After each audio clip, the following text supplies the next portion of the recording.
Երբեք չպարկես քնելու, քանի դեռ Աստծուն չես ասել այս բաների մասին, հատկապես վերջինը կամրապնդի հավատքդ։ Առաջինը. Տերն է իմ հովիվը, եւ ես ոչ մի կարոտություն չեմ ունենա։ Տերը պահում է ինձ եւ պահպանում է իմ ընտանիքը ամեն տեսակ չարիքից։ Երկրորդը. Աստված իմ,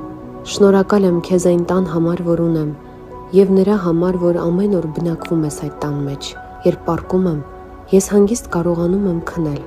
քանի որ Տիրոջ խաղաղությունն է, որ լցնելով իմ տունը, տալիս է ինձ հանգստություն ու օրհնված գիշեր։ Երրորդը. Ես գիտեմ, որ Աստված հոգ է տանում ինձ համար, ուրեմն մի կողմ եմ դնում ամեն տեսակ անհանգստությունները ու հավատում եմ, որ վաղվա օրը արդեն իսկ պատրաստված է ինձ համար։ Չորրորդը. Աստված իմ, այն ամենը ինչ արել եմ ու հաճելի չի երևացել քեզ, հիմա գալով քո առաջ սիրտս բացում եմ ու խնդրում եմ, որ ներես ինձ,